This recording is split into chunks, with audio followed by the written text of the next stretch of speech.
Voilà, nous sommes prêts. Donc, bonjour tout le monde, bonjour celles qui sont là, les autres arriveront. Alors, je vous propose de démarrer avec un petit QCM. On a une dizaine d'équations, 10 équations. Si ça vous convient. Et puis, donc, on vous demande de donner la bonne réponse à chaque fois. Donc, sur les 5 premières questions. Donc, une résolution d'équation du premier degré. Ça vous va? Oui, très bien. Allez, on va commencer par la première question et je vous écoute pour les solutions.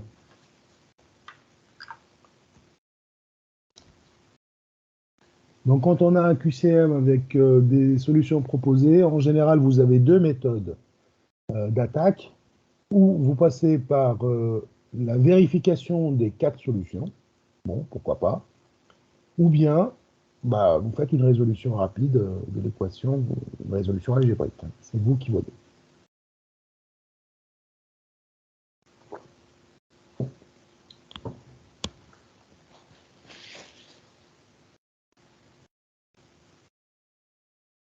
On vous dit quand on a fini? Oui, oui, surtout la solution. D'accord, bon, c'est bon pour moi. Ok.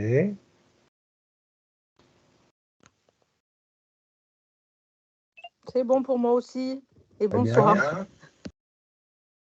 Alors, donc du coup, je fais une petite résolution rapide. Donc 7x, on va mettre les x d'un côté, on va choisir le côté gauche. Je vais aller vite, hein. Donc du coup, ça va me faire 7x moins 3x égale à 9 plus 1.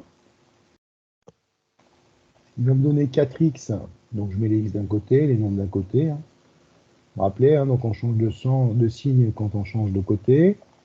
Et donc ce qui va me donner 4x égale 10. 10 égale x égale 10 quarts, 10 quarts. Alors, quelle est la solution? La première. 2. La première, la 2?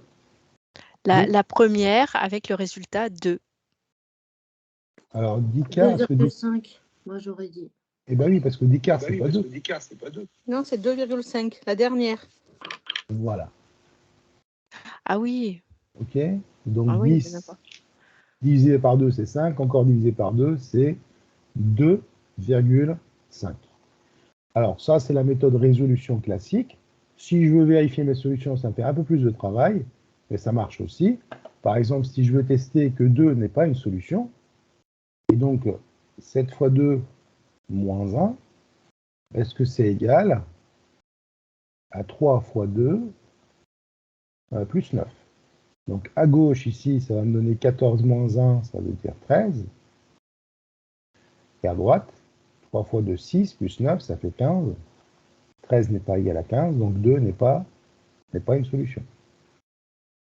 Non, mais alors, je suis désolée, monsieur Non, mais il Bacham. n'y a pas à être désolé. N'importe quoi, j'ai fait n'importe quoi sur ma feuille. Bon, c'est le démarrage. Hein. Ouais, je dois pas être réveillée. Allez, la deuxième. Il n'y a pas de souci, mais on explique aussi à vos camarades qui sont en replay. Hein. L'idée, c'est ça. Moi, j'aime bien quand il y a des erreurs, parce que bon, voilà, comme ça, on explique un peu plus, quoi. Deuxième. Bon, c'est mieux quand il n'y en a pas, mais pour vos camarades, c'est mieux. C'est mieux quand il y a des erreurs pour expliquer. Donc 3x plus 4 Bon pour moi. égale à moins x plus 7, on cherche la solution. OK.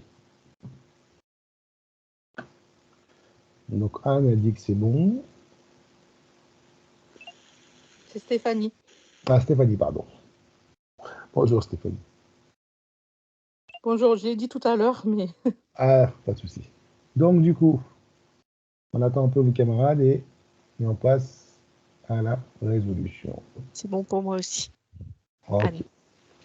Donc on corrige du coup, je mets tout d'un côté, ce qui va me faire 4x, enfin tout d'un côté, les x à gauche. 4x égale à 7 moins 4. Donc ça veut dire 4x égale à 3. Et ça veut dire x égale 3 quarts. Alors on aurait pu vous proposer 0,75. Donc du coup, j'imagine que vous avez trouvé 3 quarts. Oui. C'est bon. Alors attention aux 4 tiers, là, parfois, en fait, par dyslexie, hein, on a envie de répondre vite, on voit ça comme ça. et on dit 3, 4 tiers, on peut se tromper. Hein. Donc faites attention. Voilà, donc vérifiez vos solutions à la rigueur que vous avez le moindre doute. Très bien, troisième.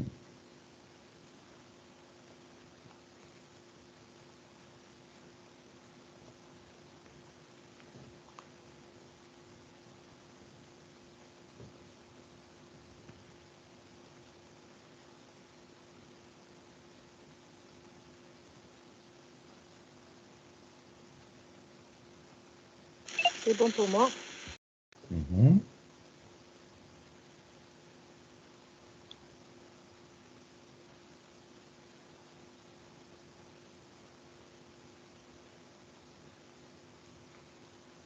C'est bon pour moi aussi. Ok, alors qu'est-ce que vous avez comme solution? X égale moins 8. Très bien, c'est ça. Donc on va cocher x égale moins 8. Alors c'est simple comme résolution. Donc 9 moins 7x, ça donne 2x. On peut passer le 11 de l'autre côté. 2x égale moins 16. Donc x égale à moins 16 sur 2, ce qui nous donne moins 8. Ok, suivante. Excusez-moi, monsieur Bachat. Oui. Je suis vraiment désolée de vous déranger. Est-ce que vous pouvez juste remettre la question 2 juste 2 secondes, s'il vous plaît? Voilà. Merci beaucoup. C'est bon? Attendez, moi aussi. Ouais, c'est bon, merci, désolée. Mais il n'y a pas de. Il n'y a rien, donc c'est normal. La 3, est-ce que c'est bon ou tu veux que je fasse une petite rédaction? Non, c'est bon, je l'ai faite celle-là. Désolée. Oh. C'est bon. Allez hop, la 4.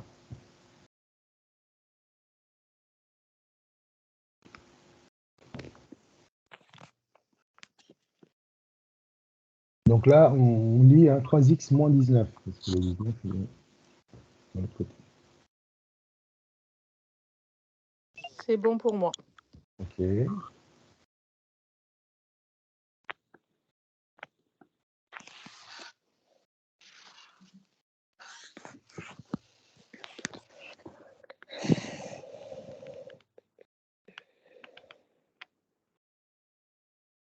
C'est bon pour moi aussi.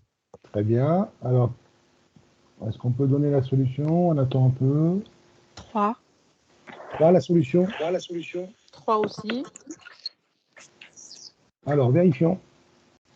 Donc, moins 4x. Donc, je vais mettre les x à droite, du coup, pour avoir des x positifs. Parce que si je mets le 3, ça va faire moins 3x, ça va faire moins 7x. Ça ne change rien. Mais bon, par habitude, prenez le côté où ça fait des positifs. Donc là, moins 4x, je passe de ce côté-là, ça devient 4x plus 3x égale 7x. Et du coup, je vais avoir 2 plus 19. Et en effet, donc 21 égale 7x. Autrement dit, x égale 21 septième. Et 21 septième, c'est tout simplement 3. Ok, pas mal. Hop. Là, il n'y a plus de solution. C'est à vous de la trouver.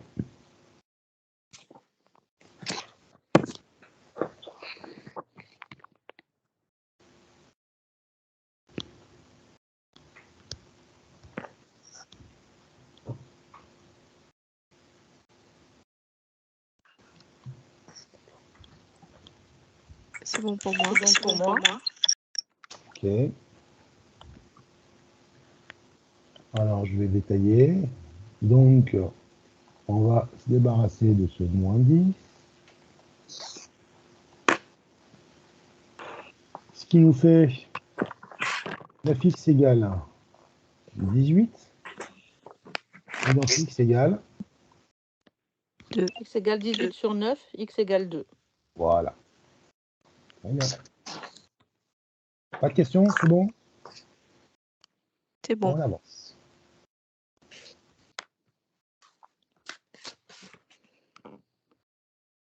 Je fais des rappels. Hein.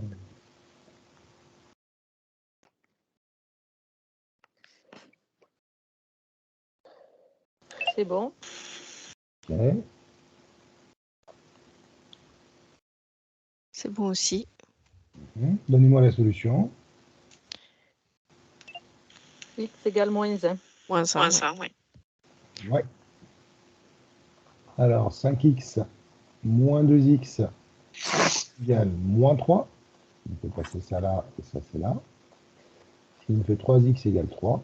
pardon, moins 3. Et donc x égale à moins 3 sur 3, ça veut dire moins 1. OK. Septième. Je zoome un peu. Voilà.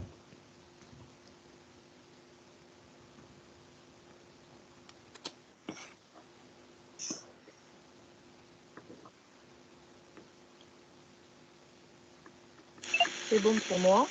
Mhm.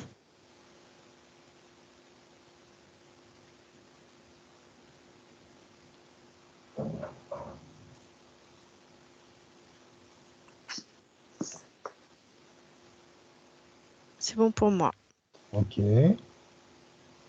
On peut corriger ou il y a d'autres camarades ou d'autres collègues qui attendent un peu? Feu vert ou pas feu vert? C'est bon. OK. Alors, donc, je vais passer le moins x de ce côté-là. Donc, j'obtiens x plus x, ça veut dire 2x. Le moins 4 de l'autre côté devient plus 4. Et j'obtiens 11 égale 2x. C'est-à-dire 2x égale 11. On peut l'écrire dans l'autre sens pour mieux voir la chose.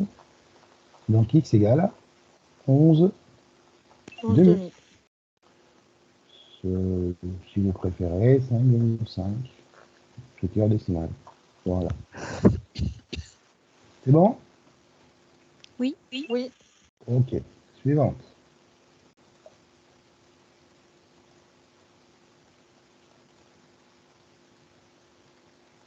Donc c'est 7x plus 2 qui est égal à moins 2x moins 25.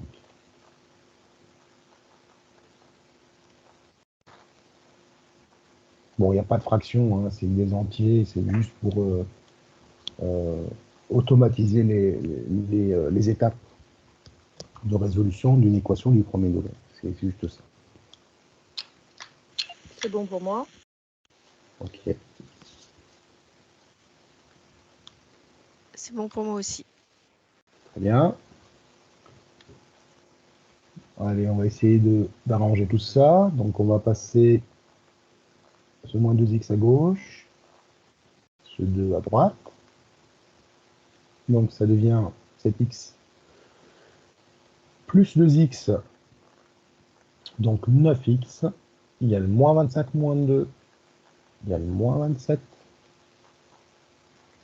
Donc x égale à moins 27. Je divise par le coefficient, par 9. Et donc ce qui m'amène à x égale à moins 3. Est-ce la solution que vous avez trouvée? Oui. Oui. Très bien. Hop, 9e.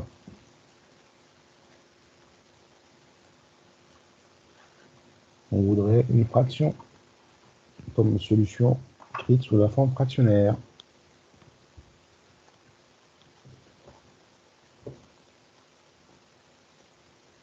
C'est bon. C'est bon aussi. Ok.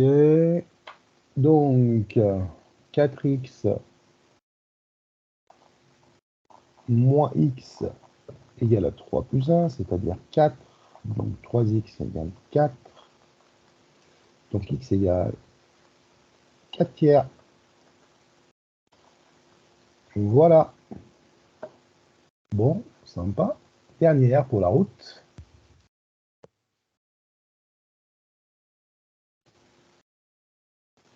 Par principe, on finit la série. Hein. Mais je sais que vous êtes déjà bien en avance. Donc moins 9x moins 5 égale moins 3x plus 6. Et c'est pareil. On attend une écriture. On attend une fraction comme solution. Donc, je vous le répète, hein, même s'il n'y a pas de consigne sous la forme attendue de la réponse, jamais d'arrondi quand on a une solution fractionnaire. Vous la mettez sous la forme d'une fraction quand vous n'avez pas d'écriture décimale finie. Hein. Donc, pas d'arrondi, on ne fait jamais d'arrondi. Parce que l'arrondi est faux, c'est pas la solution. C'est bon pour moi. Okay. Aussi, c'est bon. Donc, je vais passer le 6 par là, moins 9x par là. Là, j'ai fait trop loin. pour avoir un résultat positif.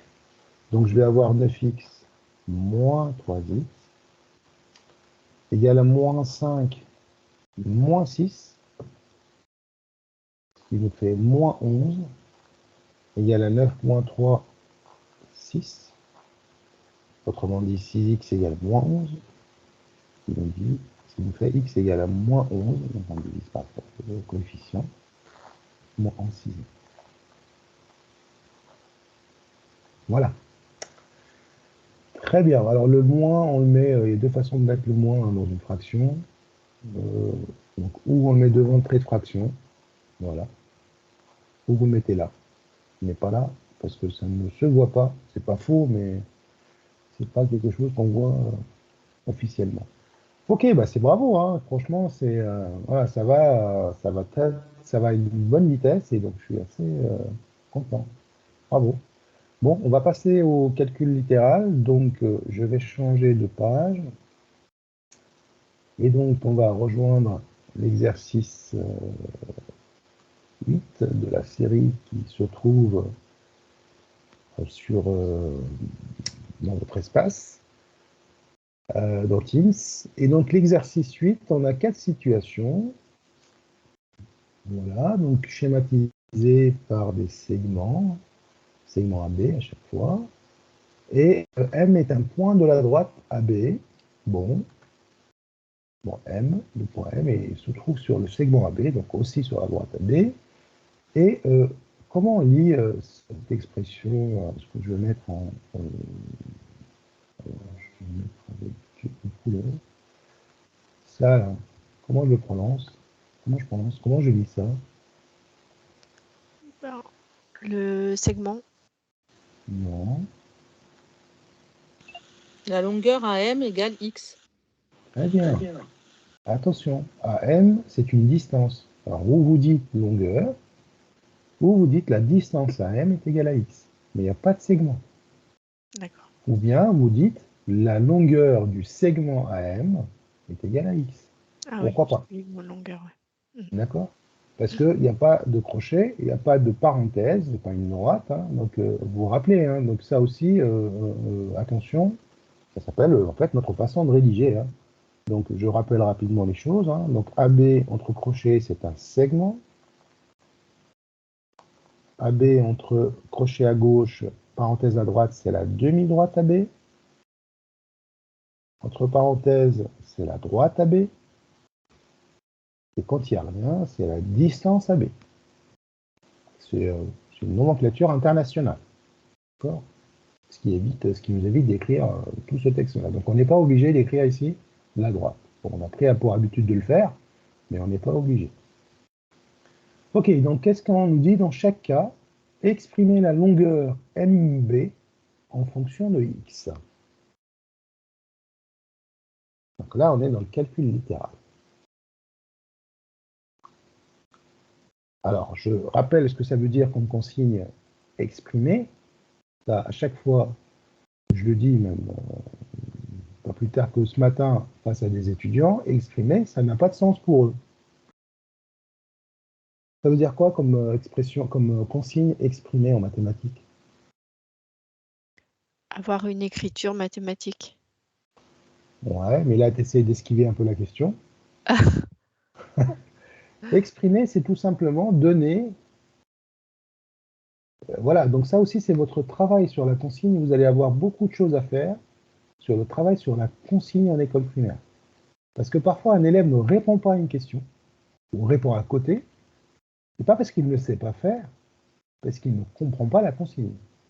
D'accord? Il faut que la consigne soit déjà travaillée. Il faut que la consigne soit déjà claire. Bon, elle est claire là, mais si on ne comprend pas la consigne, il faudra l'expliciter autrement. Donc c'est exprimer, c'est donner une expression. Ben voilà. Donner une expression en fonction de x. Donc on va exprimer, c'est-à-dire on va donner une expression qui va nous donner la longueur MB en fonction de x. Donc il n'y a pas de calcul numérique, il y aura un calcul, il n'y en aura pas trop là, mais on peut avoir du calcul littéral. Mais jamais de calcul numérique dans le sens où on va remplacer x par une valeur numérique. D'accord? souvent, on attend une expression, et donc un calcul littéral ou une expression, si vous voulez, littérale. Donc, par exemple, quand on vous dit d'exprimer la vitesse en fonction de la distance, ben, en fait, on attend cette expression. V égale D sur T. Vous voyez? OK? C'est bon pour la consigne? Alors, essayez de m'exprimer, donc, du coup, la distance MB en fonction de X dans les 4 premiers cas. Je vous laisse réfléchir et après, vous donnerez la réponse.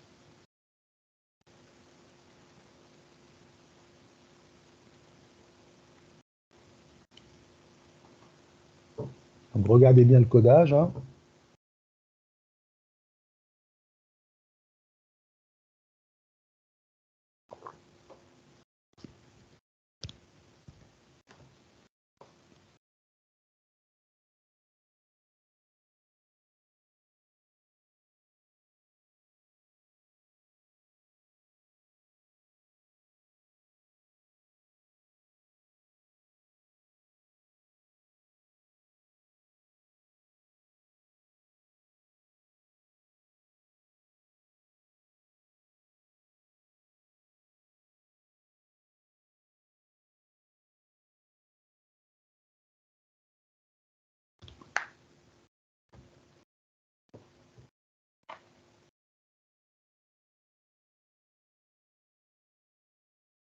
Alors, on va regarder le premier.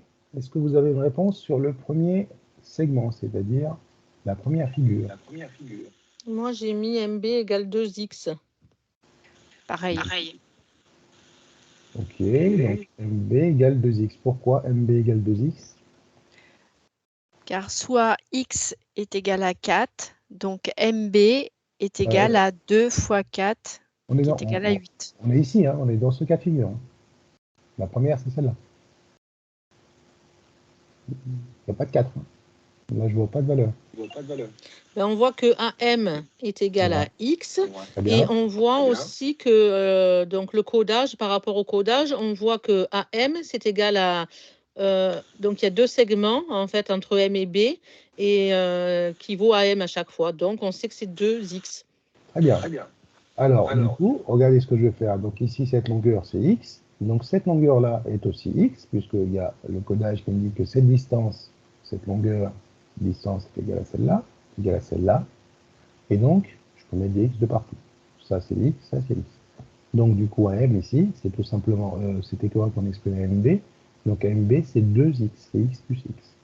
Tout à fait. Donc ici, je peux écrire facilement MB égale à 2X. Ouais, pas de problème. Alors, si je vous dis, OK, donc X ici, quelles sont toutes les valeurs possibles de X?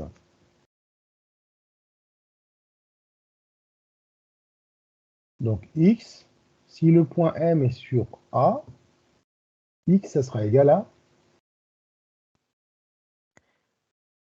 0. Ah. D'accord? Si le point M, je le pousse jusqu'au point A. Parce que le point M, c'est un mobile, en fait, il bouge. Donc si je mets le point M ici, sur A, donc X va être égal à 0. C'est possible. On peut avoir X égale à 0.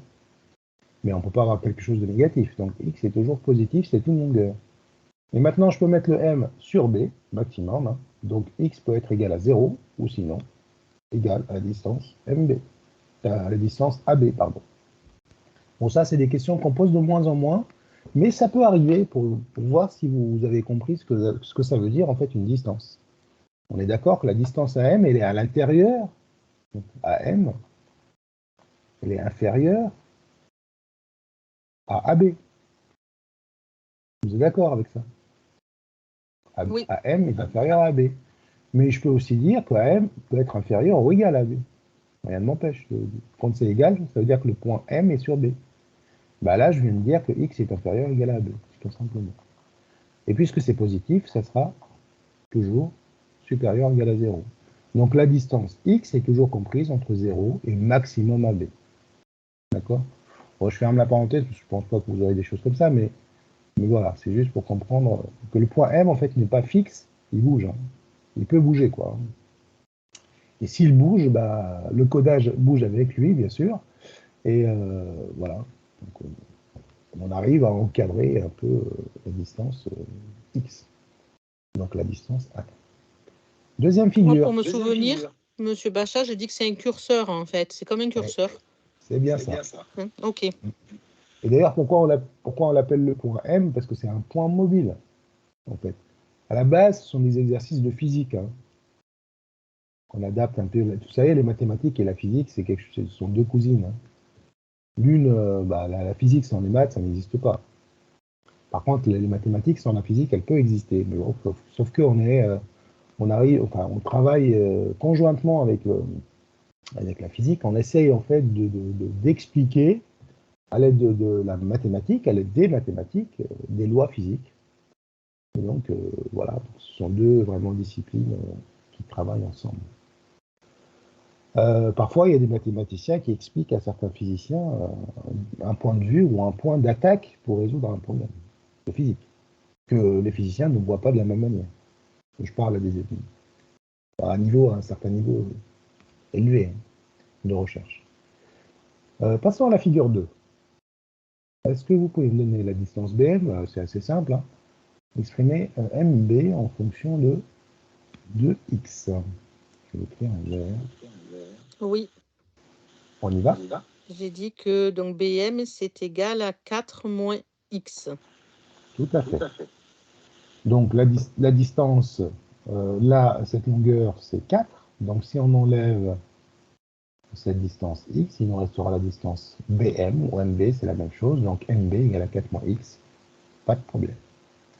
La suivante.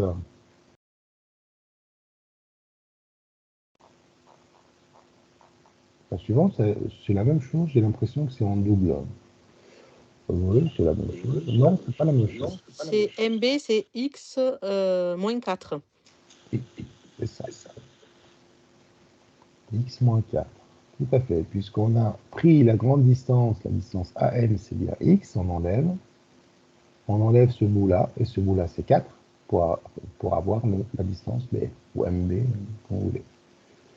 Si vous avez des questions, vous me posez des questions, pas de problème. Hein. On essaye de...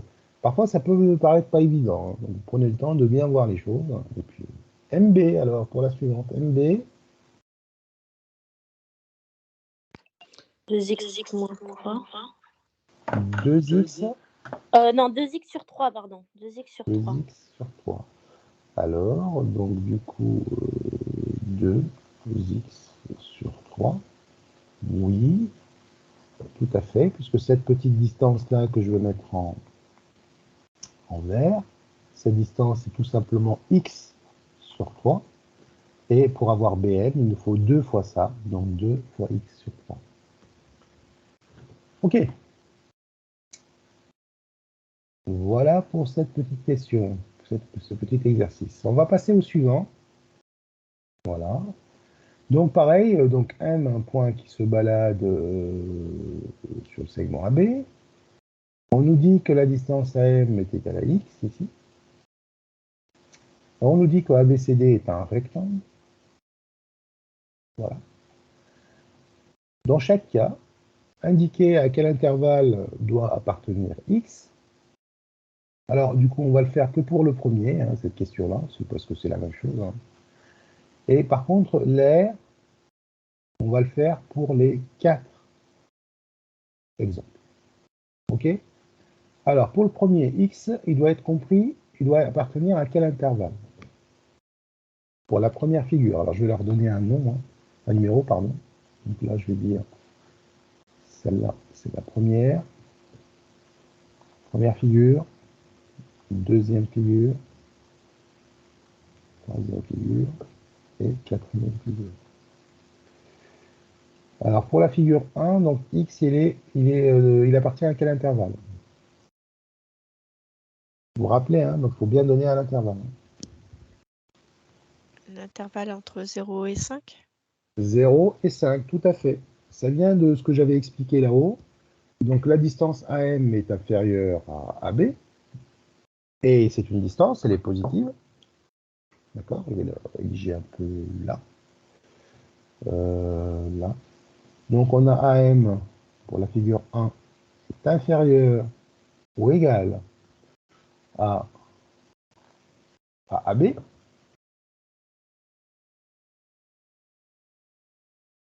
D'accord? Donc, ce qui est un peu normal. Donc, inférieur strictement, c'est normal. Je rajoute égal parce que ça peut être égal. Et la distance à M, elle peut être nulle. Si elle est nulle, c'est-à-dire le point M est sur A. Et donc, à partir de cette écriture, donc, ça veut dire que AM est compris entre 0 et 5. Et donc, ça veut dire que M, X, donc la distance à M, c'est X. Donc, X appartient à l'intervalle 0, 5. Voilà comment on répond à cette question. Après, on peut donner la réponse rapidement. Je pense qu'on ne vous enlèvera pas de points. Alors, maintenant, est-ce qu'on peut donner l'aire de la partie assurée de la figure 1, qu'on va appeler A1? Les choses sérieuses commencent.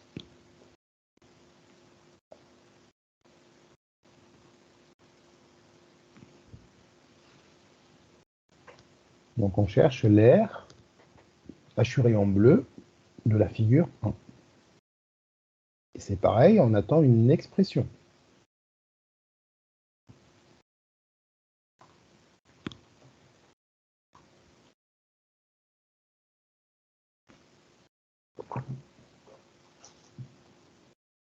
C'est bon pour moi. Pardon. Aussi. Les deux en même temps? Oui, en même temps. Ok. On peut donner une réponse ou on attend un peu?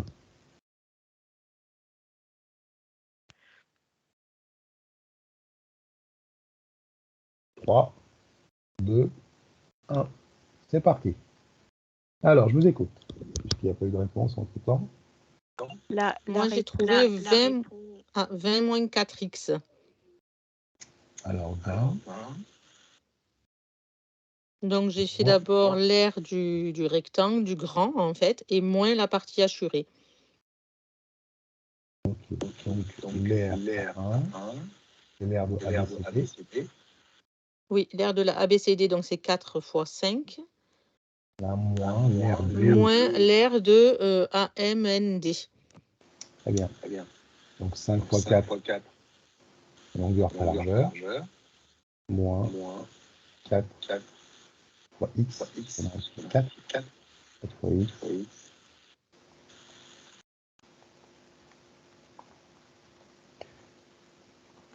Oui, validé. Est-ce qu'il y a des questions par rapport à ça? Donc, une façon de faire ce calcul, donc c'est de calculer l'aire du grand rectangle. Ensuite, enlever... non, je suis pas d'accord. C'est faux. Alors moi, Monsieur Pacha, j'avais pas fait comme ça en fait. Ouais.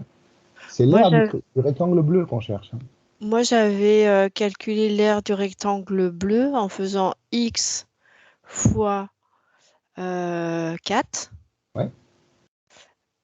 Et donc, multiplié par 2. pourquoi multiplier par 2? X 4. La partie bleue, on est d'accord, c'est un rectangle. Oui, pardon, oui. Est-ce Oui. qu'on connaît sa longueur? Oui. Est-ce qu'on connaît sa largeur?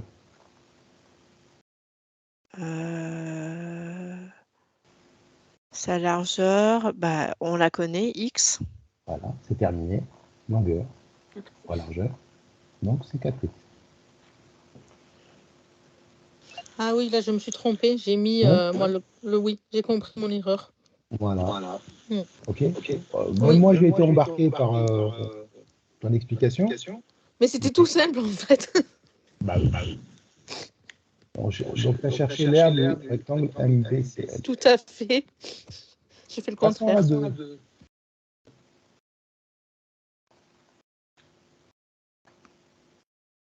Toujours l'aire de la figure bleue. Hein. Ne cherchez pas à vous compliquer. Soyons clairs.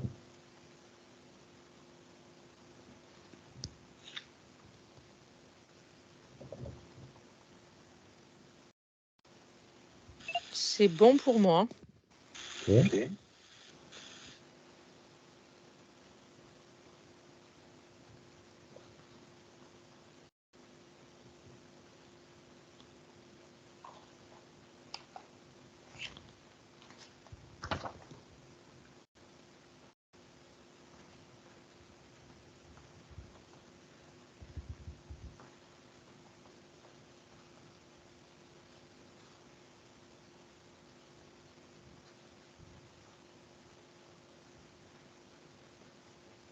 C'est bon pour moi aussi. Ok.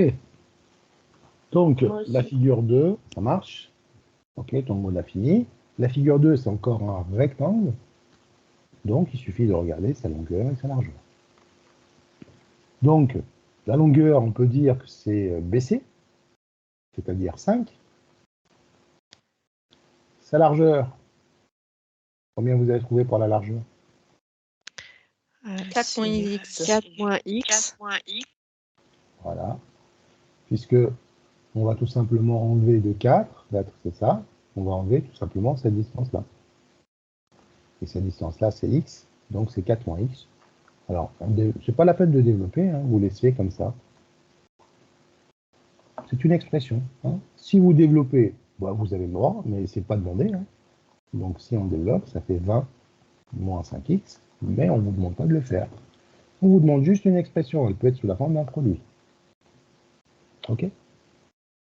On est bon pour passer à la question, à la figure 3. A3.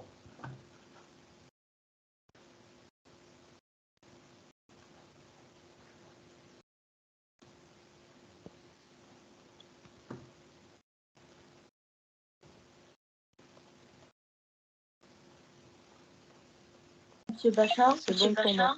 Oui? juste, on n'a pas fait la question de A pour le... Oui, j'ai dit le A, en fait, on le fait que pour le premier. Ah, Pourquoi? ok, d'accord. Parce que Ok. c'est redondant, en fait. Oui, Ok, pardon, j'ai pas... oui, c'était ça. Ok, pardon. Il n'y a pas de souci. Donc, A3, je ne sais pas qui m'a dit que c'était bon. Stéphanie. Ok, très bien.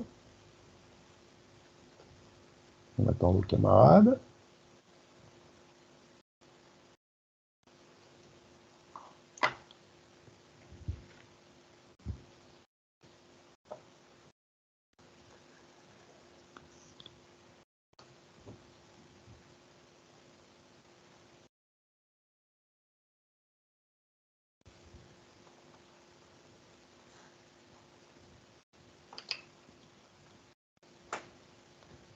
C'est bon pour moi. Est-ce qu'on peut corriger? Oui. C'est parti. Alors, qui souhaite corriger?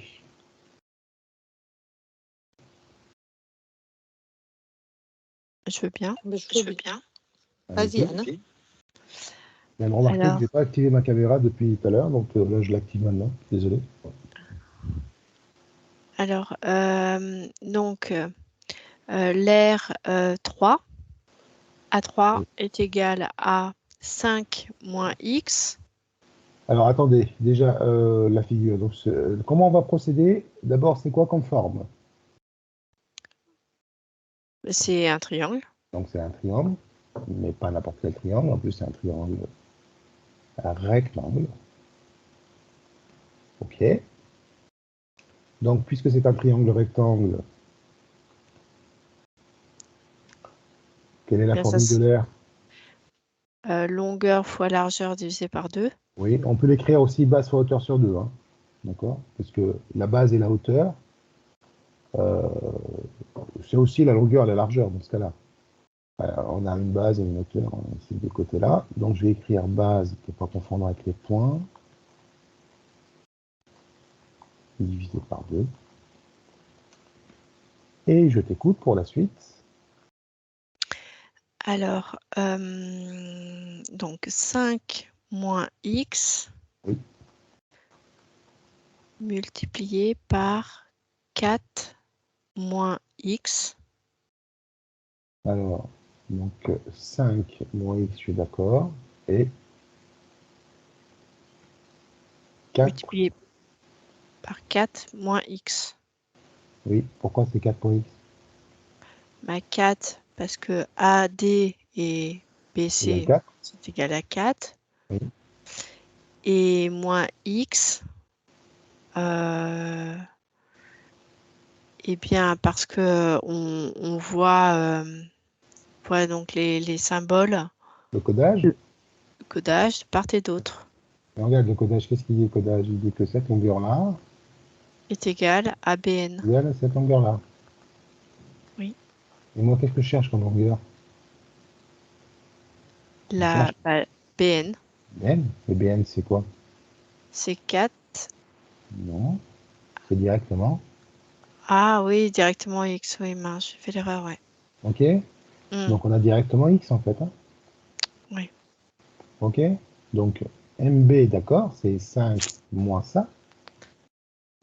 Mais BN, c'est tout simplement, c'est pas la peine de chercher 4 moins X, parce que 4 moins X, c'est ça. BNC. Et donc, on va la laisser comme ça, c'est bien. Ou plutôt, on va l'écrire X facteur de 5 moins X. Sur 2. Voilà. OK? Bon. C'est pas grave, hein, c'est comme ça qu'on sent les choses. Hein. Alors, du coup, je vous laisse me faire la A4.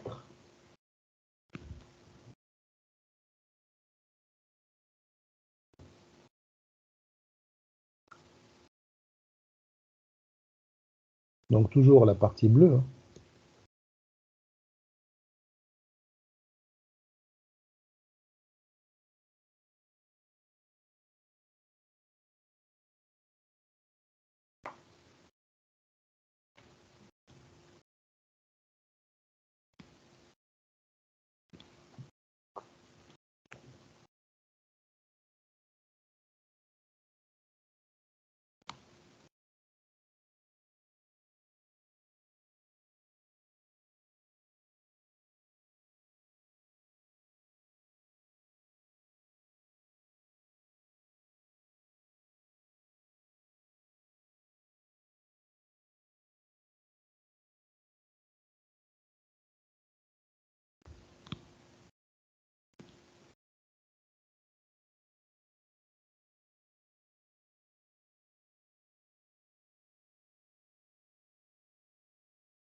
Alors, je vous entends plus.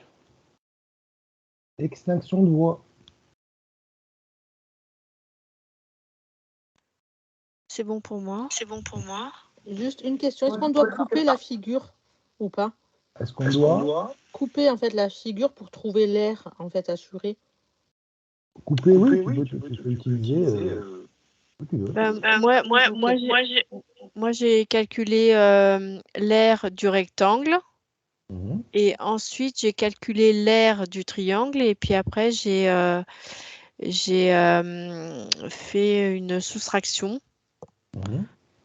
Voilà, de l'aire du rectangle pour avoir du triangle, pardon, pour avoir la partie assurée. Exactement. Faites attention, par contre, les deux figures, ici, c'est piégeant. C'est pas exactement la même, parce qu'on a tendance à dire que, puisqu'on a 4, 5, donc on prend l'aire du grand rectangle et on enlève cette partie-là. Ben non, puisque le X ici, le codage était porté sur BN, maintenant il est sur NC. D'accord? Donc il nous faut absolument l'aire de ce petit rectangle, d'accord, qu'on va enlever, qu'on va déduire de l'aire totale du grand rectangle. Ok? Ça vous va? C'est pas la peine de découper plus que ça, quoi. C'est la façon la plus à découper. Oui, oui. Oui, moi aussi, en fait, j'ai fait un rectangle, en fait. Oui, un rectangle, plus après un trapèze rectangle. Ouais. Lui, déjà, c'est un trapèze. Oui. Hein, donc, un trapèze rectangle, parce que vous pouvez appliquer la formule du trapèze. Hein. Mais non, on ne va pas compliquer les choses. D'accord. Alors, du coup, ça va faire l'aire du rectangle, donc 4 fois 5, moins l'aire du petit triangle, donc l'expression de cette aire-là, donc base fois hauteur. Donc ici, la base, c'est 5 moins x, pas une base, quoi, hein, avec cette hauteur relative. 4 moins x. Voilà. Donc ça sera 20 moins 5 moins x, facteur de 4 moins. OK? Exercice très intéressant. Vous avez trouvé ce résultat ou pas? Oui. J'ai oublié de diviser par 2, pardon. Petite erreur de... Voilà, et puis on divise par 2 puisqu'on est en train de calculer l'air du triangle. Là, je ne comprends pas, en fait, quand en fait, vous faites donc 4 fois 5, 20, c'est bon. Donc 5 moins x, donc là, c'est bon. Donc la base fois hauteur. Oui. Hauteur, donc 4. Pourquoi vous faites moins x? Parce que j'enlève cette partie-là. Vous enlevez la partie... Donc, en fait, vous en parlez... Ah oui, la partie NC. Oui, oui, c'est bon. C'est bon. C'est bon. Et je divise par 2 parce que c'est base. Divisé par 2 puisque c'est le... Oui, oui, c'est bon, j'ai compris. Base fois hauteur divisé par 2. OK.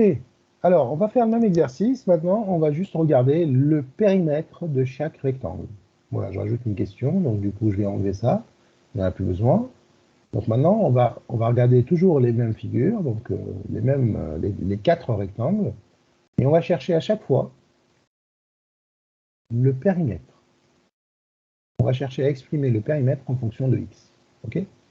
Question C. Donc, j'efface cette partie-là. Hop. Je peux effacer le dernier résultat ou pas? C'est bon? Oui, c'est bon pour moi, personnellement. Oui, c'est bon. OK. Donc maintenant, vous allez juste me donner P1, P2, P3, P4. On va voir si ça... C'est juste pour qu'on manipule un peu les formules. Hein.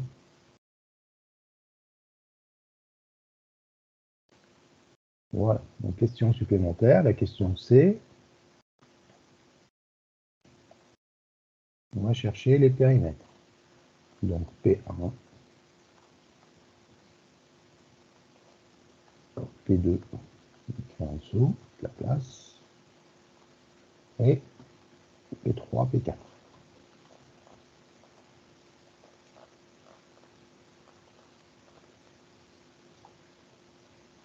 Donc, je rappelle, le périmètre d'un rectangle, c'est 2 fois longueur plus largeur.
Est-ce qu'on peut regarder le périmètre de la première figure, du premier rectangle? Oui. Oui. Donc 2 fois longueur plus largeur. Donc 2 fois. La longueur, je la connais ou pas? Oui. 4. La largeur, c'est x. D'accord? Est-ce que je peux réduire cette expression plus que ça? Oui. Vas-y. Ça va donner quoi si je réduis? 8x. Et voilà. Et ça, c'est l'erreur classique. Hein. 8, alors 8 Ouais. plus 2x. Ah, ça marche. D'accord? Ok, on développe. Mais vous n'êtes pas obligé. Hein. Et sinon, ça reste comme ça, c'est bien. Hein. Donc 8 plus 2x, ok. Mais jamais 10x ou 16x. Hein. Oui, non. Ouais, d'accord. Ok, donc là, vous voyez, hein, donc, ne pas confondre R et périmètre, c'est quand même vital. Alors, beaucoup d'élèves sont toujours dans cette confusion, je ne sais pas pourquoi. Un problème de construction, je ne sais pas. Ils confondent les R et le périmètre. Et du coup, quand on ajoute du calcul littéral, bah, ça part un petit peu dans tous les sens. Question, donc, le deuxième rectangle. Est-ce que quelqu'un a pu le faire? Oui, c'est bon pour moi. Allez, je vais écrire la formule et puis on va remplacer. Donc 2 fois.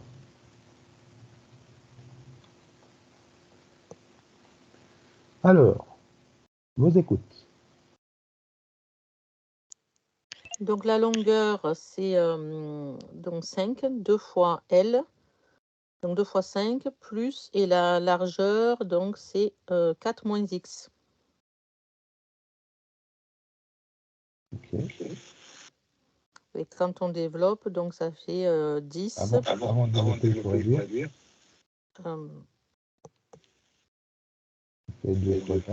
Ça fait 9 moins X. Et donc ça fait 18, 2 fois 9, 18, moins 2X. Ouais. Très bien. Ok. Allez, je vous laisse faire le P3, P4.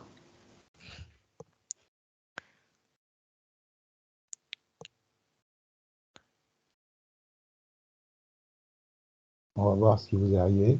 Alors, le P4, je vais l'enlever. Parce que c'est le même principe.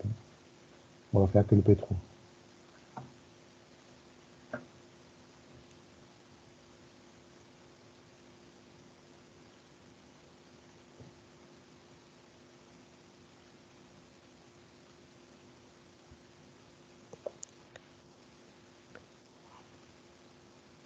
Quelle est la formule du périmètre d'un triangle rectangle? C'est C plus C plus C, 3C. Voilà, alors surtout pas C plus C plus C. Hein. Si vous dites C plus C plus C, ça veut dire c'est égal. Pour un triangle équilatéral.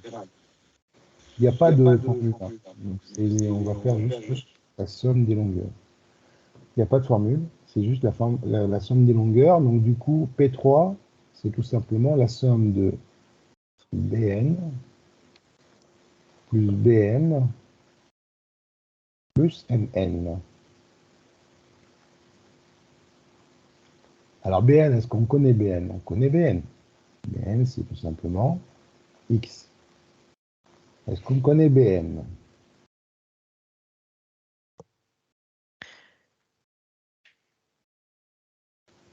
BM, c'est 5 moins X. 5 moins X. Déjà, on a des X qui vont se simplifier. Et MN, est-ce qu'on connaît MN? Non, mais on peut l'avoir par Pythagore. Eh bien. Oui, c'est ce que j'ai fait aussi. Donc MN ici, c'est Pythagore. Hein. Donc on va l'écrire ici. Donc MN au carré, ça sera égal à, j'étais là, à X au carré. MB au carré. Donc on va remplacer X au carré, plus son MB, on a dit que c'était 5 moins X. Donc 5 moins X au carré. Donc là, on retrouve du calcul littéral avec du développement identité remarquable, etc., etc. Donc ça commence à devenir costaud. Hein. Donc ici, A moins B au carré. Donc A moins B au carré, c'est A au carré, moins 2AB, plus B2. Donc juste un rappel. On a déjà vu les identités remarquables. Donc plus 25 A carré, moins 2 fois 5 fois 10, moins 10x, plus x au carré. D'accord? X au carré, c'est b au carré. Donc j'aurai x au carré plus x au carré, ça fait 2x au carré. Moins 10x, il est tout seul. Plus 25. Mais moi, je cherche mn. Donc ça sera la racine carrée de tout ça. Alors la racine carrée de tout ça, donc on va l'écrire. Donc ça sera 5, puisqu'on a simplifié x, plus racine carrée de 2x au carré moins 10x plus 25. Alors en concours, si vous avez une question comme ça, en général, on va vous dire, justifier que le périmètre de ce rectangle, de ce triangle rectangle, est égal à 5 plus 5.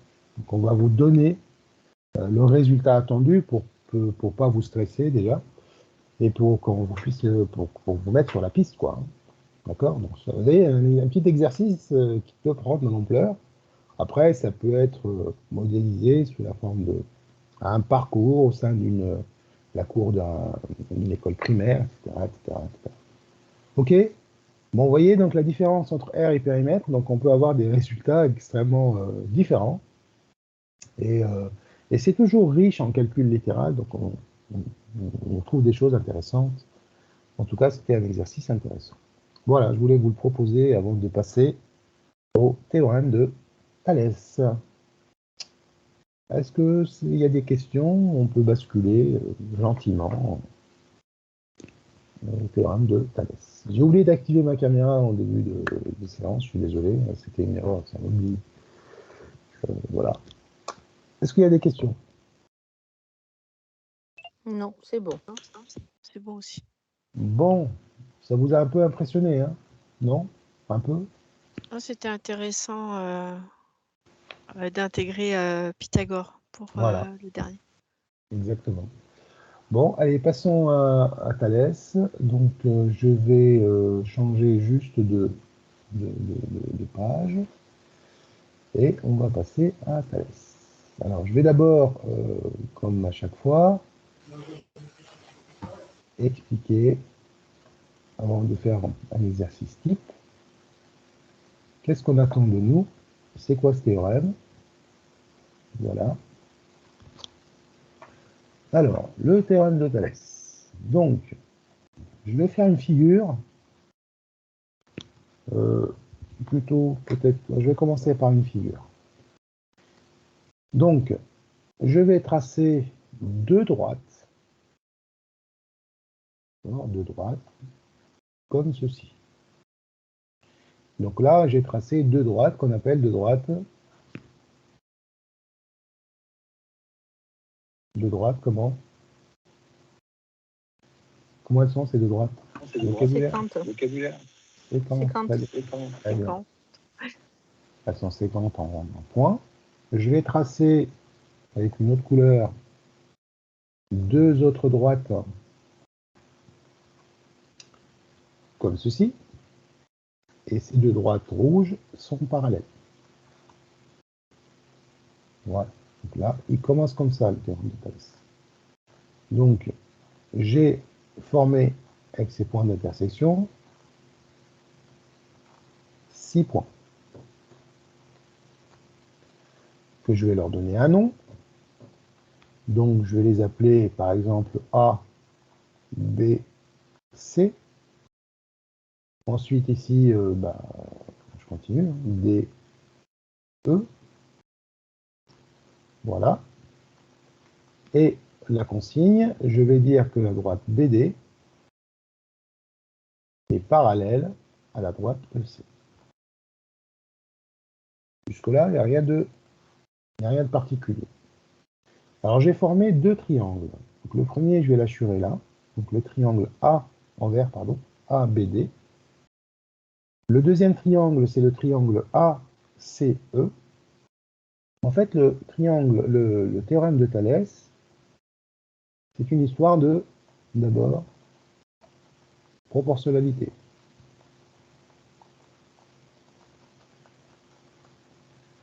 Alors, pourquoi? Parce qu'en fait, on a les triangles ABD et ACE. Le triangle ACE, c'est le grand triangle, vous le voyez là. Ce sont deux triangles qui ont leur côté proportionnel 2 à 2. D'accord? Deux triangles ayant des côtés proportionnels 2 à 2. Et on les voit, on les appelle, c'est la configuration de deux triangles, ce sont deux triangles. C'est peut-être en bleu. Ce sont deux triangles emboîtés. C'est la configuration de deux triangles emboîtés selon la configuration de Thalès. Emboîté, puisque vous avez le petit triangle ABD qui est inséré dans le triangle ACE. C'est bon? Oui, c'est bon. Ok. Donc, ça c'est la première remarque. Donc, leurs longueurs, les longueurs ou leurs longueurs sont proportionnelles.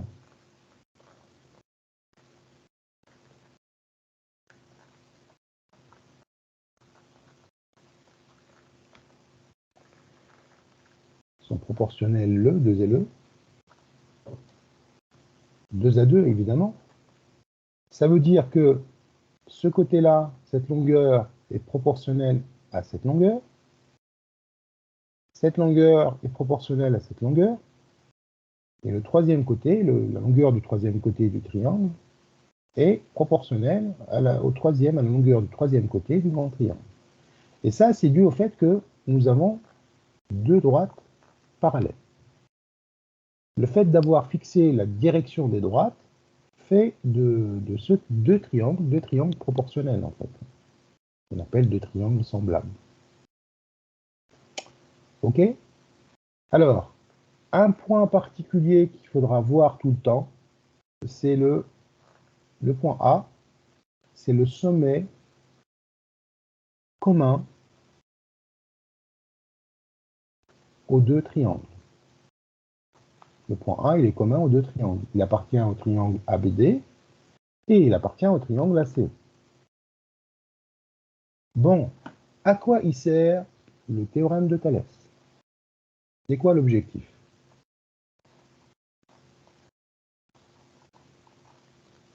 C'est quoi le but? Alors, on va dire le but, ça sera peut-être plus simple à écrire et à comprendre. C'est quoi le but et c'est quoi l'utilisation du théorème de Thalès? Ben, c'est essentiellement, c'est un calcul de longueur. C'est un calcul de longueur, ni plus ni moins. Donc, quand j'utilise le théorème de Thalès, j'aurai forcément une longueur à calculer. Voilà, donc ça, c'est rapidement, je présente les choses. Alors maintenant, comment je vais rédiger et de ce fait de cette proportionnalité, comment je vais l'écrire? Eh bien, on a une façon d'écrire, de rédiger ce théorème qu'il faudra respecter. Et d'abord, pour chaque théorème, avant de l'utiliser, il faudra vérifier les conditions d'application de ce théorème. Eh bien, les conditions de l'application du théorème, c'est ce que j'ai écrit ici, et c'est ce que je vais souligner maintenant. Il nous faut absolument deux droites parallèles. Il faudra le citer. Et il nous faut absolument deux droites séquentes, ou bien trois points alignés, et avec trois autres points alignés. Donc vous avez deux façons de rédiger les choses. Alors, on va le faire ensemble. Qu'est-ce qu'il dit le théorème de Thalès? Il dit que alors, les points, je vais faire deux rédactions, les points, donc je vais juste lire ma figure, hein, A, B et E sont alignés.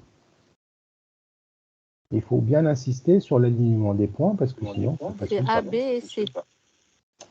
A, B, C, pardon. Merci. Donc je lis juste la figure. A, B et C sont alignés. De même pour les points. Donc je vais passer sur la deuxième droite. Pour les points A, D et E cette fois-ci. Alors, ce début de rédaction, je peux le remplacer, donc ce que je viens de dire là, peut être remplacé, c'est comme vous voulez, hein, par la phrase suivante. Les droites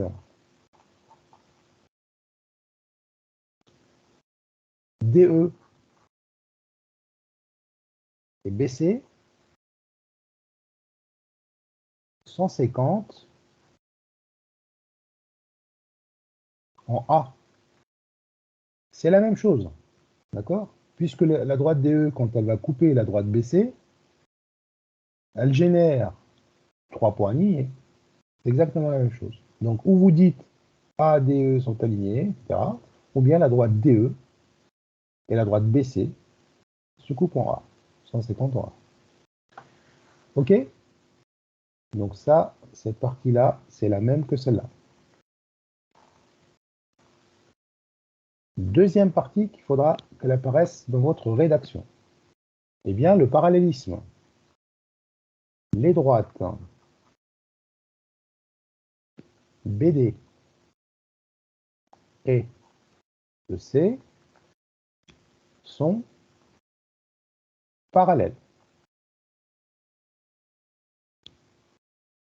D'accord? Donc 1 et 2, vous prenez n'importe quel 1 avec le 2. OK? À partir de là, je peux appliquer le théorème de Thalès. Donc, je vais dire donc. Donc, je peux appliquer le théorème de Thalès. Donc, je vais dire d'après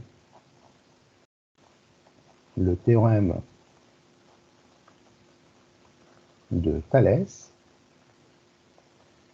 j'insiste bien sur la majuscule de la lettre T, puisque c'est un nom, on a, et là, on va écrire une égalité de rapport.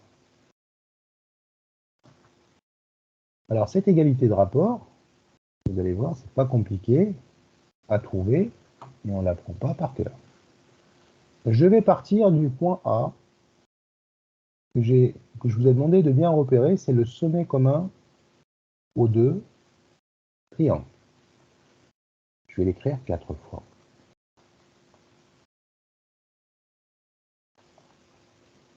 Ensuite, maintenant, vous restez sur la première droite et vous allez faire AD sur AE ou bien AE sur AD. Petit sur grand ou grand sur petit, c'est vous qui voyez. Alors moi, je vais choisir AD sur AE. J'ai fini avec la droite DE. Vous voyez, la droite DE, elle est là. Je vais passer à la droite BC. Et je vais faire la même chose. AB sur AC. Donc pareil, petit sur grand. Et regardez ce qui va sortir automatiquement. Donc si vous oubliez les points, le sommet A, là, vous allez avoir D et B divisé par EC. Et donc ça, c'est quoi? C'est tout simplement le troisième côté du triangle sur le troisième côté de l'autre triangle. Mais en fait, pourquoi on fait cette égalité de rapport et d'où elle vient? Elle vient du fait que ça, c'est tout simplement, si vous voulez, c'est une sorte de coefficient de proportionnalité.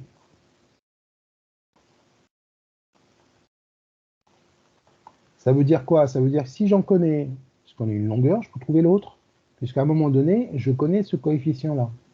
D'accord? Autrement dit, dans les calculs, on va vous donner forcément une fraction, peut-être la deuxième, peut-être la première, peut-être la troisième, qui sera connue, dont les longueurs sont connues. Et dont les autres, vous allez avoir 1 sur 2 connues, vous allez pouvoir trouver la deuxième par un produit en croix. Donc c'est une histoire de proportionnalité, ni plus, ni moins. Voilà. On va garder ce terme-là. Donc c'est de la proportionnalité due au parallélisme que j'ai souligné ici. OK? Ça va? Tout le monde est à l'aise avec le théorème de Thalès ou pas? Oui. Oui, ça va. OK. Donc là, j'ai juste fait la rédaction. Je n'ai pas été jusqu'au calcul. Le calcul, c'est l'étape d'après. Donc on va remplacer ensuite les valeurs littérales, les expressions littérales, les distances par les valeurs numériques. Et puis on va regarder ce que l'exercice nous demande. C'est juste une partie de calcul. Mais d'abord, il faut savoir écrire cette partie-là et on vous attend au niveau de la rédaction de ça. Si vous oubliez les droites parallèles, vous serez fortement pénalisé. Parce qu'il n'y a pas de Thalès sans les droites parallèles. Dans certains exercices, on ne vous dit pas que les droites sont parallèles. On ne vous le dit pas. À vous de démontrer en amont, avant le calcul, avant de passer au calcul, avant l'utilisation du théorème de Thalès, que les droites sont parallèles. En général, on vous guide. Hein. On vous dit démontrer que BD est parallèle à EC, etc. Avant d'attaquer le calcul des longueurs, de certaines longueurs. Pour finir, on peut avoir dans un même exercice, et c'est assez souvent le cas, une partie Thalès et dans les calculs, une partie Pythagore. Donc on peut avoir les deux théorèmes qui vont être utilisés dans le même exercice, et on ne vous dira pas hein, lequel des deux utiliser et à quel moment. Y a-t-il des questions? Oui, Monsieur Bachat, si on ne nous dit pas que deux droites sont parallèles, oui. on peut utiliser le théorème de Thalès. Non. Et en vue du résultat, si on a la proportionnalité, alors on peut dire que c'est parallèle, non? Tu ne peux pas avoir la proportionnalité parce que tu n'auras qu'une fraction connue et pas la deuxième. Donc tu ne peux pas avoir l'égalité des deux fractions. Pas de parallèle, pas de Thalès. Parfois, on démontre que deux droites sont parallèles à l'aide de la réciproque du théorème de Thalès, qu'on ne va pas utiliser aujourd'hui. Et là, c'est un autre exercice. D'accord? C'est le sens indirect, donc c'est le sens réciproque du théorème qu'on ne va pas voir aujourd'hui pour ne pas se mélanger les pinceaux. Là, on est dans le sens direct, c'est-à-dire on nous demande de calculer une longueur, et à partir de là, j'ai une configuration de triangle emboîté, mais je n'ai pas les droites parallèles. Alors en général, je vais vous donner en général, quand on vous demande de démontrer que deux droites sont parallèles, vous allez être souvent dans ce cas de figure, celui-là. C'est assez souvent le cas. Et vous allez essentiellement utiliser cette propriété-là, ou bien Pythagore, parce que Pythagore, la réciproque du théorème de Pythagore, me permet de déterminer que deux droites sont perpendiculaires, parce que je peux travailler dans un triangle.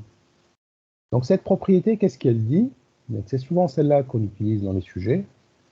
Donc j'ai deux droites D1 et D2, et je sais que D1 est perpendiculaire à la verte que je vais appeler D3.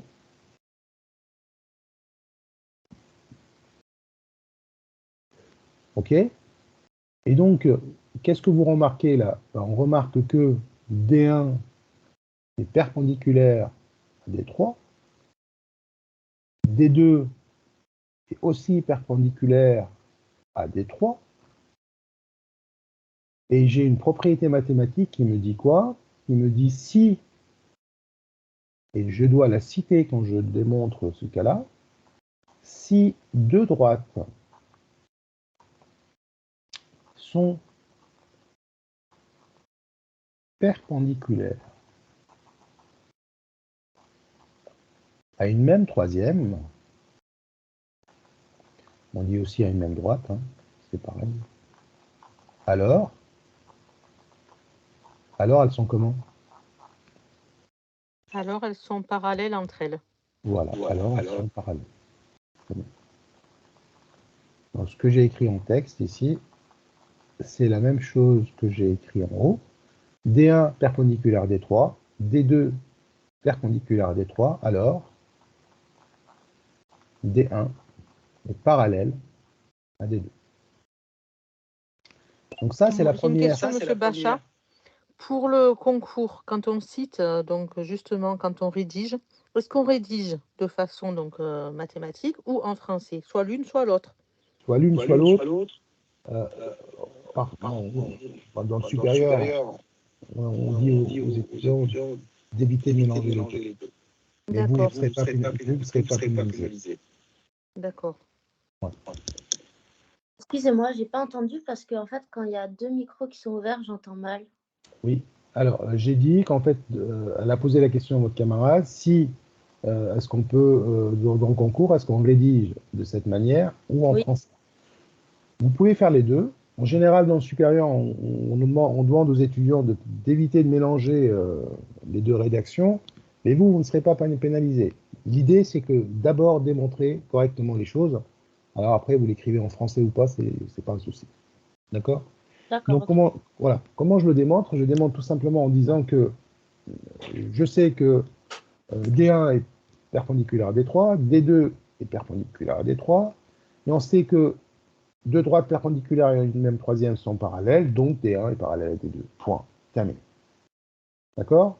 Donc ça, c'est la clé pour après, pour que je puisse utiliser le théorème de Thalès. Parce qu'il me fallait démontrer que ces deux droites-là sont parallèles. OK? Donc si je reviens à ma configuration, ici, si j'avais un angle droit ici, par exemple, et il fallait démontrer un angle droit là, eh ben, en fait, ici, on pourrait utiliser Pythagore. D'accord? Je vais faire un autre exemple d'exercice qui peut être posé. Donc, vous avez une droite comme ceci. Ensuite, donc deux séquentes comme d'habitude. Une perpendiculaire, c'est sûr, on vous la donne. Et la deuxième, on ne sait pas. D'accord? Voilà, un type d'exercice. Donc, on vous dit que là, pas de problème. Et là, il n'y a rien. Comment je démontre que j'ai un angle droit ici? C'est possible, tout dépend de l'exercice. On peut vous donner cette longueur et cette longueur. Et donc là, dans ce cas-là, c'est quoi le théorème que je vais utiliser pour démontrer que ces deux droites sont perpendiculaires? Autrement dit, le triangle et rectangle, c'est Pythagore. La réciproque. Ah. D'accord? C'est la réciproque du théorème de Pythagore. Voilà les deux cas de figure que vous allez avoir au concours. Et c'est assez souvent le cas. Hein. D'accord? On vous laisse chercher pour démontrer d'abord que les droites sont pareilles. Ok, donc le temps tourne. Deuxième configuration de Thalès. Donc, je vous ai proposé d'abord ce que j'ai appelé deux triangles emboîtés. Ok? Donc, l'un dans l'autre. La deuxième configuration, c'est laquelle à votre avis? Le papillon. Voilà. Papillon, oui. Voilà. Ça. Donc, pareil, je vais commencer par deux droites séquentes, que voici. Donc, je vais les mettre voilà, en gros. Voilà. Donc, on a deux droites séquentes. Et puis, on aura deux droites parallèles. Une qui est ici. Tout à l'heure, elles étaient les deux du même côté, ce qui nous a permis d'avoir deux triangles emboîtés. Maintenant, une à gauche, de part et d'autre, c'est de faire quelque chose de correct, de part et d'autre du sommet commun. Hein, vous vous rappelez, hein, donc ce point-là, c'est lui le sommet commun maintenant. Il est commun aux deux triangles. Donc on a une forme qui nous rappelle un papillon, donc c'est pour ça qu'on l'appelle la configuration papillon. Donc on a toujours nos points. Vous voyez, les points, je mets bien des croix, puisque c'est comme ça qu'on représente les points en géométrie. Je vais les appeler, je vais appeler celui-là le point O. Donc un triangle OAB, et le deuxième, je vais l'appeler OCD. Voilà. Et je n'oublie pas de dire que dans la consigne, que AB est parallèle à CD. Bon, ça y est, on a tout. Donc, comment je vais rédiger ça? Donc, pareil, on aura forcément deux triangles proportionnels. Hein. Donc, la droite AC et la droite BD sont séquentes en haut, ou bien AOC, 3 points alignés, BOD de même, aussi 3 points alignés, d'accord? La droite AB est parallèle à la droite CD. Donc, d'après le théorème de Thalès, j'écris mes rapports. D'accord? Donc, j'écris mes rapports. Je prépare mes trois fractions, mes trois rapports. Donc, je démarre de la même manière avec le sommet commun. Voilà, qui est le point O. Alors, tout à l'heure, on a pris petit sur grand ou grand sur petit, hein, vous vous rappelez, hein, je reviens à la première. On a choisi AD sur AE et on a continué comme ça. Hein. On a trouvé AD sur AE, etc. On peut inverser les fractions, il n'y a pas de problème.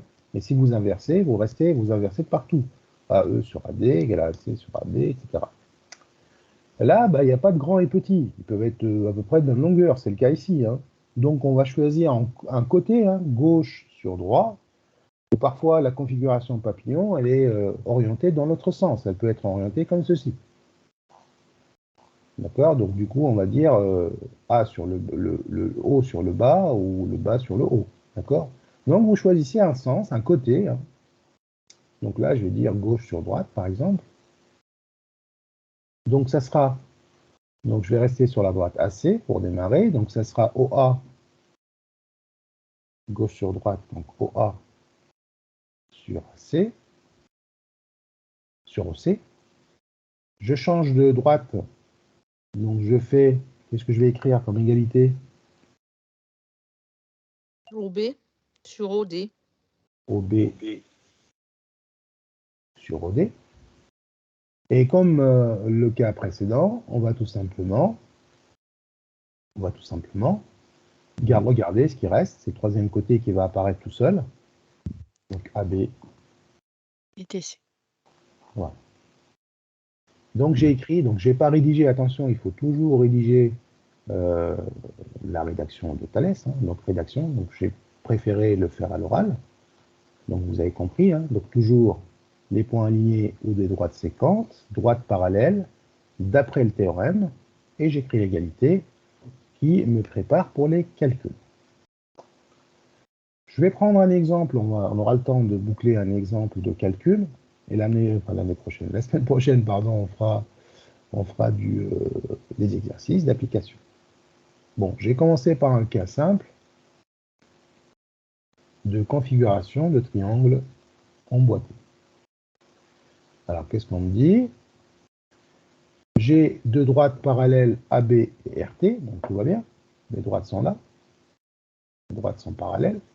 Donc ça, je le souligne.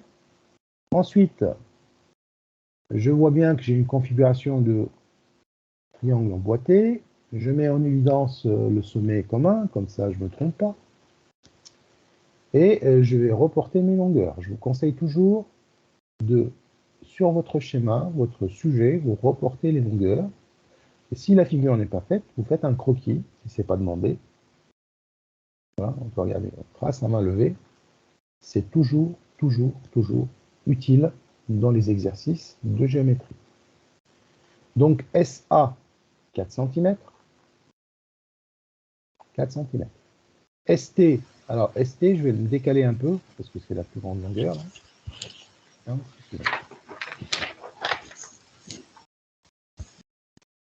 Faites attention, regardez bien les unités. Parfois, on ne vous met pas les mêmes unités. Donc, il faudra convertir. AB, c'est 24, non, 2,4. SR, cette longueur-là, 7,5 cm. Bon, maintenant, j'ai tout. Et on me dit de trouver SB et RT. Je cherche cette longueur. Et je cherche cette longueur. Je commence ma rédaction. Donc, je vais dire que les points S, B et R sont alignés. De même, pour les points, lesquels? Ben, je regarde la figure. SAT. Mettez bien des points-virgules entre les points, parce que si vous ne mettez pas des points-virgules ou et, ça devient un triangle SAT. C'est des erreurs qu'on voit au niveau de la rédaction. Ensuite, j'ai la droite AB qui est parallèle à la droite RT. Donc, d'après le théorème de Thalès, donc tout ça, on n'a pas fait de calcul encore. Hein. Je vais couper le micro. On a quoi? Donc, on a sommet commun, donc on démarre par le sommet commun.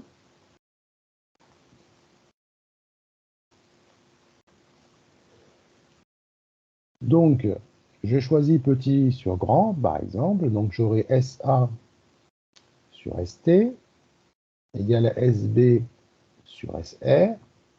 Et je regarde, c'est bien le troisième côté. Donc, ça va AB sur RT ou TR, c'est la même chose. C'est bien ça. Alors maintenant, on est en train de calculer. Donc, qu'est-ce que je fais? Je vais remplacer toutes les valeurs, toutes les distances ou les longueurs par les valeurs numériques. SA, donc je connais, donc c'est 4, donc j'écris 4. ST, c'est 15, donc ça y est, j'ai une fraction connue. Donc c'est celle-là, c'est celui-là mon coefficient que je vais utiliser, en fait, en gros. C'est lui le coefficient de proportionnalité. SB, bah, je ne connais pas, donc je l'écris. Et SR, c'est 7,5. Égal. AB, bah, c'est 2,4.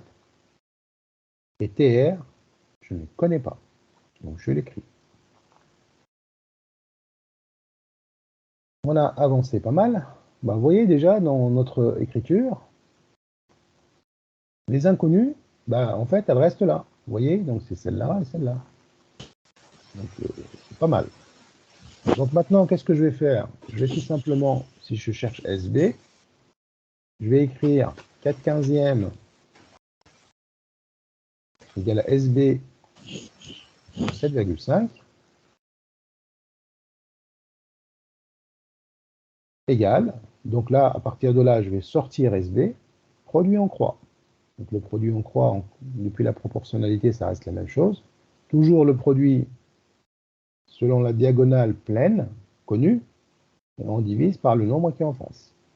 Donc vous aurez 4 fois 7,5 divisé par 15.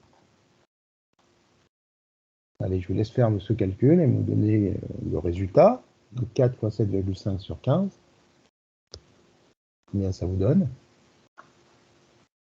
Ça nous donne 2. 2, voilà.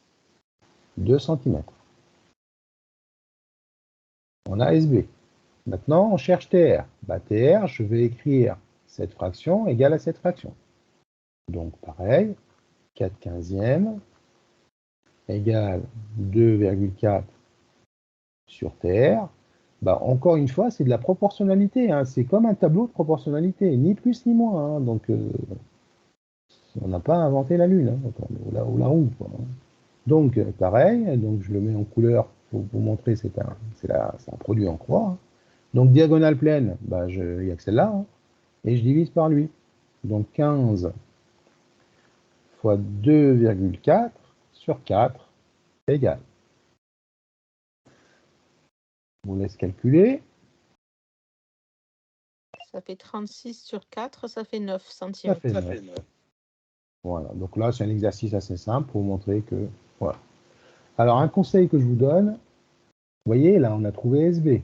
On aurait pu utiliser SB ici remplacé par 2. 2 sur 7,5 égale ça. Je vous déconseille d'utiliser les résultats que vous trouvez vous-même. Pourquoi? Parce que si vous faites une erreur là, elle va engendrer une erreur, un résultat erroné au niveau de TR. Et ça va vous stresser. Vous voyez? Donc, je préfère vous dire à chaque fois, donc repartez à la source, je dirais, et utilisez la fraction donnée par l'exercice, enfin les données données par l'exercice. Comme ça, vous êtes sûr de ne pas vous tromper 2 fois. OK? Et en même temps, si vous suivez pas à pas ce que je vous dis comme calcul, vous arrivez au résultat sans problème. Dernier point et dernière remarque, avant qu'on se quitte, attention à l'arrondi. Si on ne vous demande pas d'arrondir, c'est pas la peine d'arrondir. Si on ne vous demande pas d'arrondir et vous vous retrouvez avec un résultat où il faut absolument arrondir, c'est qu'il y a une erreur de calcul en général. D'accord? Quand il y a un arrondi à faire, on vous le demandera explicitement, arrondir, etc. On arrondit dans le sens direct du théorème, c'est-à-dire quand on vous demande de calculer des longueurs, on peut vous demander un arrondi.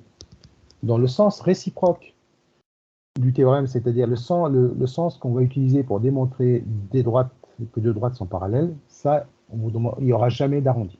D'accord? Dans le sens réciproque, jamais d'arrondi. Je vous le répéterai la prochaine fois. Voilà pour aujourd'hui. Bon, j'ai essayé d'accélérer un peu, parce que c'est important de laisser du temps entre déjà la présentation du théorème et la prochaine fois, on aura à l'utiliser dans des exercices. OK? Donc voilà, nous arrivons au terme de cette séance. La prochaine fois, donc, on fera des exercices sur le sens direct, donc calcul de longueur avec Thalès, et on verra la réciproque. Voilà.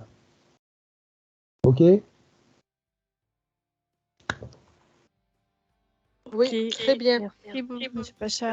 Je vous en prie. Passez une bonne soirée et puis à la semaine prochaine. Au revoir. À la semaine prochaine. Bonsoir tout le monde. Au revoir tout le monde.